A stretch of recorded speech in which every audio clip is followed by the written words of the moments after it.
still remember how to do this.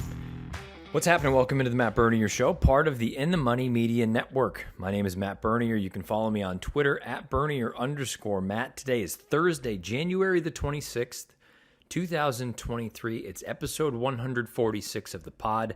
We are back from a bit of a hiatus. However you listen, thank you for doing so. Many ways to find the podcast: Apple Podcasts, Spotify, SoundCloud, InTheMoneyPodcast.com. You can also listen over on YouTube, the In the Money Media YouTube channel. All you need to do is search bar Matt Bernier Show. You get this episode along with the 145 prior. And as always, please rate, review, subscribe, all that jazz. Thoughts, feelings, opinions beneath the video player on YouTube or on Twitter at Bernier_Matt. Or you can email PTF over on the In the Money email address, whatever it may end up being. I don't know. But I know he gets emails from folks, and he usually relays them on to me. All right, where to begin? Let's start with what this show will look like going forward. Been gone for, let's call it 5 weeks now, roughly thereabouts. Last show was before Christmas in 2022. I had mentioned there were some things that may be going on or in the works that could lead to a little bit of a delay here, and we needed to iron some things out. If you don't watch, or whatever the case may be, if you haven't heard, I now work full-time for FanDuel TV. I'm currently in South Florida. I've been at Gulfstream Park since the beginning of January. I will be here through Holy Bull weekend, which is next weekend. From there, I will be on the road basically every week for the remainder of the year. There will be stops that I will be at, longer than others, like this beginning off at Gulfstream or a couple other spots down the road. But, we'll talk about that when the time comes. But I'll be on the road for the majority of the year. I am still working with NBC, and I'm still working with In the Money Media. And I couldn't be happier to have all of these things afforded to me, knowing that the folks at FanDuel are good with me still doing the NBC work, and NBC is good with everything, and PTF and JK and Drew and everyone are good with me doing all of this. So good position to be in. I'm very lucky, and hopefully everything goes well going forward. So that's what part of the little pause was all about. Those of you that listen on YouTube, you'll notice that you don't see me, which, for your sakes, probably a good thing. You don't need to see me anymore, especially now that I'm on, between 3 and 5 days a week. If you watch FanDuel TV, you certainly don't need to see this mug more than that. But if you're curious why there is no video element on YouTube anymore, it's because being on the road, I can't guarantee that I'm going to be able to upload video. We have, at home anyway, the sort of souped up internet that allows for faster upload and all that other jazz. But as many of you have experienced on your own, or you've heard me and PTF discuss in the past, you can catch some real dodgy situations in hotels. And even where I'm staying now in Miami, I could probably pull it off, but I don't want, an upload of 4.5 hours, and then producer Craig needs to get it and turn it around. And knowing that this is now, going forward, going to be a show that happens and is recorded later in the week as opposed to earlier in the week, I just can't rely on hotel Wi-Fi to be the end-all be-all. So there will no longer be a video element to the show. If you are over on YouTube, you can still listen, but you can just as easily listen on your phone or your, tablet or whatever it may be on any of those other platforms. The reason for the show being moved from where it always had been, sort of the Monday record goes up either Monday night or Tuesday, to more often than not on Thursdays, I guess the occasional Friday, depending on travel, has to do with the short amount of time each week that I am home between the work week and the travel, bookending things. When I'm home, I'm home. I won't be doing any work. I'll be doing work, but not this kind of work. It'll be, at night once everyone has gone to bed and I'm trying to get a head start on looking at the races that I need to talk about, a few days later. So with that in mind, that's why the show will not happen at the beginning of the week anymore. It will populate in your feeds or on YouTube Thursday night, Friday morning kind of thing. And in a weird way, it actually will end up being more like this show when the racing form, the daily racing form iteration of this show, when I would do 2 a week, the early week would be the recap, the late week would be the preview. This is probably going to be a marriage of the two, somewhere in the middle. But for the most part, it's going to be more of a look ahead than a look back. Now, a few other things for the rest of the year and the way that this show goes for as long as we're doing this show. The last show I will do that we've agreed for me to do for 2023 anyway. Who knows what 24 has in store? But for 23, the last show would be just after Breeders' Cup. So for all intents and purposes, all of November will be off and all of December will be off. This part of the year will be largely focused on what everyone focuses on. Derby and Oaks, big events, things like that. The sports handicapping will still be part of it for any of the big major events that are ongoing. You will hear projections for Sunday's games this week. Chiefs, Bengals, Eagles, 49ers, conference championship games. And when I go over a field for a race, it's going to basically go right in post position order. And I'll probably cap it at 1, maybe 2, I guess on the occasional week where there's, chaos. I think of the prep week where we have the Wood, the Bluegrass, and the Santa Anita Derby. There might be 3 that week, knowing that I'm missing a boatload of races. But the field will go right in post position order, and I'll give you in some cases there will be definitive picks and, this is what I'm saying. And I don't know if you guys can hear it, but the baby is in the other room. She's been a proper Florida woman for the past few weeks now. It's much nicer than back home.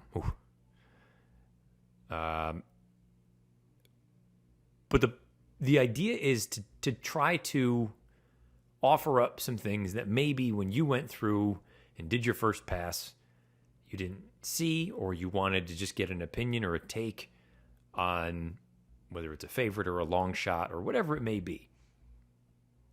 I don't know that I want to look at it as sort of your traditional handicapping, but I'm going to take every horse in the field for whatever race I'm talking about and give some thoughts. Good, bad, ugly, beautiful, whatever. I think it'll be a little bit of an adjustment for me, certainly, just knowing that now the schedule is more to the back half.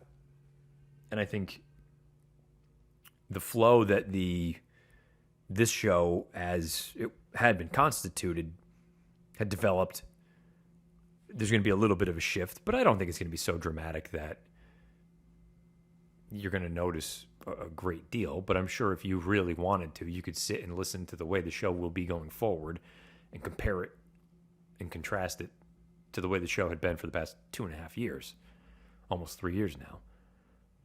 So that's just sort of the big picture overview of why this little delay happened, where we are right now, and where the show's going for 2023. And I'm also going to try my damnedest to keep these things to roughly 30 minutes for many reasons. But I think purely from a retention standpoint, maybe it's a little shorter than some folks would like. Maybe it's a hell of a lot longer than others would like. It's probably going to, we'll try to keep it to that sort of 30-minute-ish range, knowing that it's toward the end of the week. And, there's a great deal of content, all quality content that's out there at this time of week. And that's not lost on me, that I felt like we had carved out a good little spot at the beginning of the week. And now we're kind of in the thick of it with everyone else. But that's part of the reason also I don't want to just approach it from a sort of traditional handicapping standpoint. You're going to be able to find great handicapping and information from all the other spots that you've always found at this time of week. Hopefully I can offer just a different take on things. So for this week's show, the first show back off the layoff, I know there is a big prep happening at Oaklawn. Also, just I guess for what it's worth, my schedule going forward for the next month anyway. I'm here in Florida and through Holy Bowl weekend. NBC this weekend on Saturday for Pegasus, NBC next Saturday for Holy Bowl, but I'll also be on FanDuel TV next Saturday in the morning, as well as all the other days of the week, basically, that we're running here at Gulfstream. From here, I go to Golden Gate Fields in San Francisco area for the El Camino Real Derby. Then I go to the Fairgrounds for the Risen Star. And then I go to Oaklawn for what I believe would be the Rebel. And that is my February schedule before returning back here at the beginning of March for the Fountain of Youth. The following week, I believe, I'd have to look at it. The following week might be Tampa Bay for the Tampa Bay Derby. Some of these things are subject to change, but then back to Oaklawn or the Fairgrounds, and then back to Oaklawn or the Fairgrounds the following week. So it's some version of that, and then by that point, we're into April, and we're dealing with Santa Anita and Keeneland and getting ready for the Derby. So, anyway, that's what is happening going forward. For this week's show, again, I know there's a big prep happening at Oaklawn, but I will talk about the big one happening down here in Florida at Gulfstream, the Pegasus World Cup. Talk about the dirt horses, not the turf and not the Phillies race on turf. Those will be discussed more on FanDuel, as well as we'll cover live the Pegasus World Cup turf and the Pegasus World Cup dirt on NBC Saturday at 4:30 Eastern. We'll recap the Philly and Mare race happening prior to that. So I'll give you a look, some thoughts on the runners in this year's Pegasus World Cup on dirt. And then I'll give you some brief projections on the conference championship games happening on Sunday. If you have been listening to the show for, a few months now, you know we are invested. And I guess Mahomes is going to play, but Joey B all the time, baby. We'll talk about that in a little bit. Let's first start with Saturday and the Pegasus World Cup. It is race 13 on Saturday at Gulfstream Park. It is the Grade 1 Pegasus World Cup. The purse is $3 million. Mile and an eighth on the main track for 4-year-olds and up. I think it's developed into the marquee main event for the beginning of the year here in the United States. Maybe there's more money overseas, whether it be Saudi Cup or Dubai World Cup, but I think this is a great starting off point, and I think this is a very competitive field that's been put together. Is it loaded with superstars and Hall of Famers? Not by a long shot. This year's field is different, I think, than years past. You just look back at last year. You had 2 brilliant horses. You had Life is Good. You had Knicks Go. The year before, you had Knicks Go. But in other years, we've had Gunrunner, and we've had Arrowgate, and we've had California Chrome, and you name it. There have been big horses that have run in this race. This year, I don't know that I can say we have the same caliber of runner. But the good news is, and I saw some people complaining about it on social the other day. Oh, the quality is this, that, and the other. People just like the bitch. One, that's first. But these are the same people that would be complaining if you had a superstar. Let's say Flightline hadn't been retired. Let's say he ran here. These are the same people that would be complaining if it was a field of 7 or 8. And I get it, for this much purse money, there wouldn't be a field of 7 or 8. You would fill the field. But it would be filler, just that. He would have no competition. And the same people complaining about no superstars in this field would be the ones saying, oh, it's a terrible betting race. It's a walkover. He's going to win by 7. Well, you can't have your cake and eat it too. So I like greatness as much as anyone. I don't think we have great, air quotes, great horses in this race on Saturday. But it's a fabulous betting race. And if that doesn't do it for you, I'm not going to try to convince you otherwise. Move on. Do something else with your Saturday. But I think this is a great race. I think the turf race is great. I think the whole card on Saturday is great. And if you're not into good betting opportunities, then, that's fine. If you're just a fan and you're saying, where's the star power? Sure. Fair point. But if you're one of those people that just flip-flops back and forth, and my God, there's so many people on social media that are just complete idiots. Whatever. I mean, that's a reason that they're all just chirping into the echo chamber. Anywho, this race, it's a full field. We know the quirks of a 1 1/8 at Gulfstream on the main track. Real short run into that first turn. Outside posts, really, really difficult to overcome. And your morning line favorite is Cyberknife, and he's breaking toward the outside. We'll get to him in a bit. But let's take him right in post position order. The number one's Proxy. 9-2 on the morning line for Michael Stidham. This is a homebred for Godolphin. I have in my trip notes from way back when, many moons ago, I thought there was something here with this horse early on as a 3-year-old, and you can probably go back to this podcast during sort of the Risen Star, Lecomte, Louisiana Derby season of 2021 and listen back to some of my thoughts, because I felt like he's just a project, that he was going to take time, but I thought there was ability here, so much so that in the Louisiana Derby, my trip note says project, Travers, ? Obviously, that didn't happen, but hopefully you can understand the gist of it, that he needs time. Now, I didn't think it would take him, the better part of a year and a half, but he really started running some more complete races over the last 3 races, let's say, of his 2022 campaign. The Blame, which was a listed stake, was a prep to get ready for the Stephen Foster. Thought he ran well there. Comes back in the Foster. No match for the top 2, Olympiad and American Revolution, but he ran really well there that day.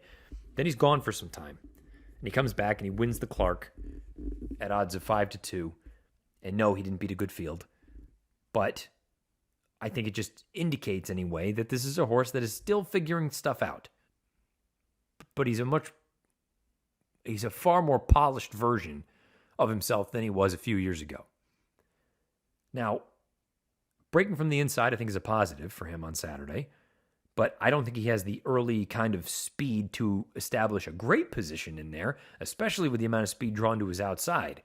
So if the speeds go and they can somehow clear him and come over, it's really going to be, I think, paramount for Joel Rosario to either break alertly and establish that position, which means you probably need to use a little bit more early than you want, or you're going to be content saying, you know what, we know that there are 3 or 4 speeds to our outside. We're going to let them go, and maybe we take up a position similar to what we had in the Blame, where we're 3.5, 4 lengths off of it, mid-pack, let them just, bang heads early on, and maybe we can come with a run. The 2, Simplification. Admittedly, never been the biggest fan of this horse. I think I had mentioned it last year on the Derby Trail through Florida. That I didn't like any of the 3-year-olds down here. I just didn't think last year's group was particularly good. To this point, I think I've been sort of validated with that opinion, and I wasn't the only one that thought that. I thought he ran well in the Harlan's Holiday. The problem is, I look at his PPs, and while he is incrementally running faster, he keeps running into horses that he's going to run into again here. And I don't know where the forward move's coming from. Or let me rephrase that. The forward move enough to win. Can he get a piece? Sure. He loves Gulfstream. Never been out of the money in 7 lifetime. Got 3 wins. I don't know what his best distance is. I don't know that I'm convinced 1 1/8 is it. He might be more of a 1-turn miler. Nice horse. I'm playing in the Pegasus World Cup betting challenge on Saturday. I don't want to say definitively one way or the other, but I can at least insinuate and give you a vague idea right now. I mean, I can't imagine using him anywhere. Maybe underneath, maybe 3rd if I'm playing a try, but beyond that, I won't have him on top. Nice horse, just not my cup of tea. Riding with Biden. Interesting entrant, primarily from a pace standpoint. Not sure I think the talent is there to win a race like this. We have seen big prices run well underneath, though, in the history of this event. If nothing else, I think he muddies things a little bit. And the fact that Julian Leparoux's aboard, Paco, who typically has ridden this horse recently, he's on simplification. Riding with Biden, I think Julian's got... The only way the horse can win is by going. So if they're here to try to win, he needs to be aggressive.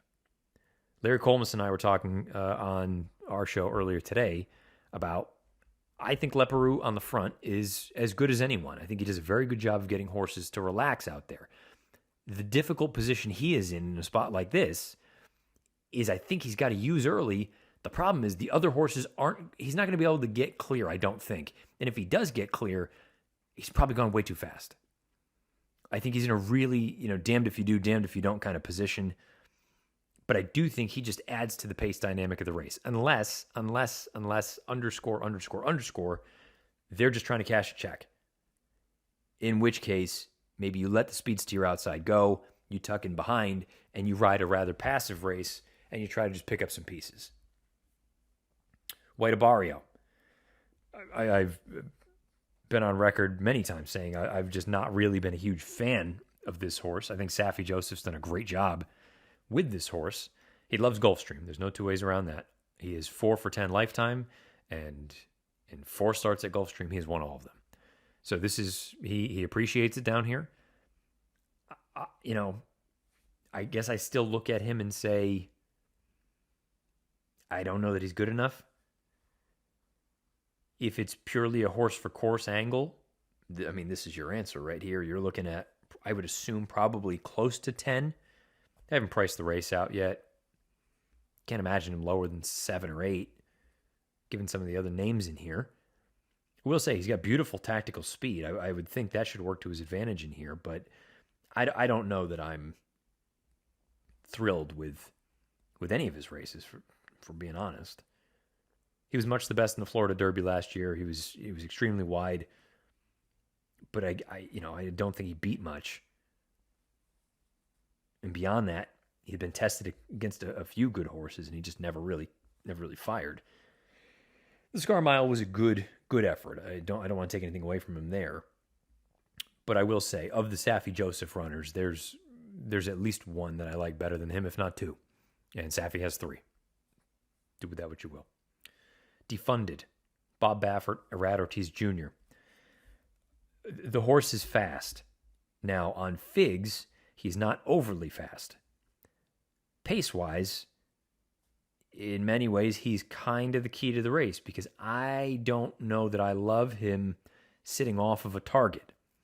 Now, he has run well off of targets in the past. It's not as though he can't go by runners, but I think for Baffert to ship a horse to Florida, and he's a horse that has speed, I think the idea is put him on the engine and let's go.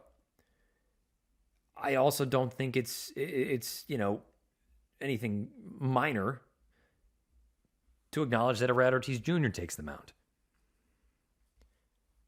I like the horse. I don't know that I'm picking him.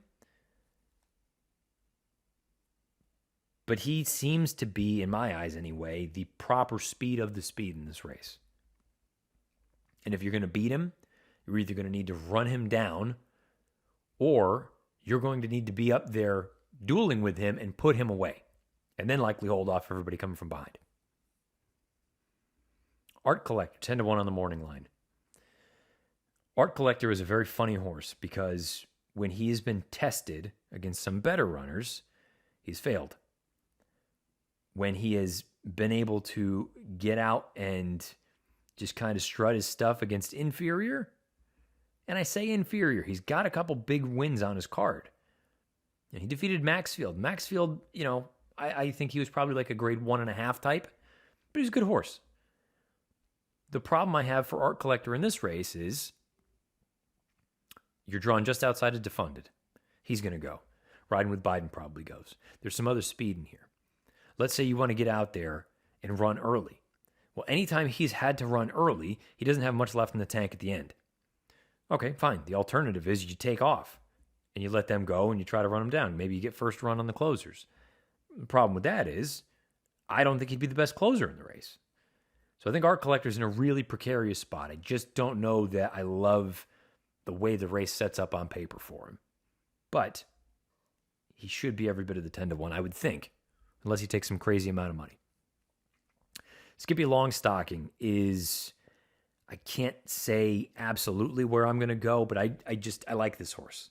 This is another one of Saffie Joseph's runners. I thought the Harlan's Holiday represented a legitimate step forward. Now, I thought he ran well in the West Virginia Derby. I liked him in the Pennsylvania Derby. For whatever reason, he didn't pick his feet up, but he was very wide, so I don't want to hold that against him totally. The Belmont, he did well to run third behind Mo Donegal and Nest. The question is, why is Irad Ortiz not here? Why did he jump on the Baffert horse? You don't lose a ton when you pick up Jose. But I just wonder, and maybe I'm overthinking it, but I think Skippy Longstocking could possibly be a horse that when you saw him as a 3-year-old, you thought one thing, and now as a 4-year-old, he's going to show that there's more than meets the eye, that maybe he is the one in an older division that seems a bit weak right now, aside from Taba. Maybe Skippy Longstocking is one that can take a big step forward. Get her number. Peter Miller, Luis Saez, effectively stretching out in distance, getting back to 2 turns for the first time since April of last year, which was in a grass race. I think he's got to go. I know he's passed horses in the past, and he's tracked slow paces in sprint races, but just on the stretch out, I don't think he's going to be good enough to try to run horses down. He finished ahead of White Abarrio in that Cigar Mile. I think they need to be aggressive with him. And if nothing else, I think he just adds to the pace scenario. I don't love his chances in this race, but part of me believes he could play a major role in this race. Last Samurai. He's a cool horse. I don't have much else to say. I mean, if he wins, something crazy will have had to have happened. Nice horse. Would love to be involved with him. I have a hard time seeing him winning this race. Maybe he can get a piece at a big number. Cyberknife, your 5-2 morning line favorite. Saw him school in the paddock earlier today. Looks beautiful. Has figs. Has got many races on his page good enough to win. Perhaps the pace scenario actually works to his advantage with the speed to the inside, and the outside draw won't matter because they're going to go. He's going to slot over, save some ground, be fine. I like Cyberknife when he is, 9-2, 7-1 when I had him in the Haskell. I don't know if I like him at 2-1, 9-5, even 5-2 for that matter. Good horse. Don't know that I think he's a superstar. And at a short number in his swan song before he goes off to the breeding shed, I'm inclined to side against. Stiletto Boy. I had him keyed underneath in a superfecta last year for this race. And as long as you had the key underneath, I figured the top was pretty easy. I went Life is Good, Knicks Go, Life is Good, Knicks Go, Stiletto Boy all. You can flip the bottom too if you want. His form is not quite what it was coming into this race last year, in my eyes anyway. But at 30-1, why can't he get a sliver? And just a sliver. He's not going to win this race. If he does, chaos ensues. But Stiletto Boy, you could do worse, I think, underneath. And O'Connor. Now, O'Connor is probably the one I'm having the most difficult time deciding what to do with. Because he was very buzzy coming in to the United States. His debut made it look like he could be anything. When he won on October 16th, he won by 6 lengths, earned a big buyer. Comes back in the Harlan's Holiday. I don't think it was a great trip by any means. And I got to go back and watch the tape a little bit more. But second off the bench with that race under his belt, initially, I look at O'Connor and think, okay, well, maybe we got something here. He's got a break from post 12. I love Javier. What kind of trip is he going to work out from out there? You almost can't help but be hung wide. Because he's not a confirmed closer, and he's certainly not a speedball. So no matter what, I feel for Javier. I feel for Safi. This is a tough spot for this horse. And he's really done nothing wrong. He's a professional racehorse. It's just a matter of what the hell do you do out there. I'll have to look back at that Harlan's Holiday a little bit more before I really solidify an opinion. But I think, unfortunately, O'Connor is in a really, really difficult spot. It's the first show back, and I'm already breaking one of my rules. We're over 30 minutes right now, so I'm going to burn through the projection for Sunday's conference championship games in the NFL, and that'll wrap up this week's show. We'll start with the game between the 49ers and Eagles. I have Philadelphia winning 25.0 to 24.3. The Brock Purdy thing, I think, is so far blown out of proportion. He's good. He is serviceable. He's a good quarterback, and just good. I mean, he is not a Hall of Famer. Some people are talking about him like he's the second coming of Joe Montana. It's like preposterous to me. He has made a number of screw-ups, and he just hasn't gotten burned by him yet. And the minute he gets burned by him, then people are going to immediately jump off that bandwagon and say, oh, he was the third stringer to begin with. What did you expect? No. Again, you can't have your cake and eat it too. If you're talking about him like he's God's gift, you also need to be objective when he screws up. And I think he's going to screw up on Sunday. I think the Eagles are a better team. Keep in mind, the projections are effectively based on three things for me. The sports book is one element, a power rating is another, and then a player model, a player's individual model, okay?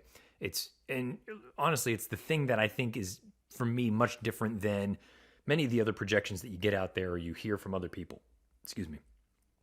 The idea of my power rating has a very close game, but the big difference is the player model. The player model gives Philadelphia a fair advantage, and I think it really kind of makes up for that half a point or so. And I'm not talking about massive margins in that game specifically. The second game, we'll dive into that. But I think it's going to be a close game.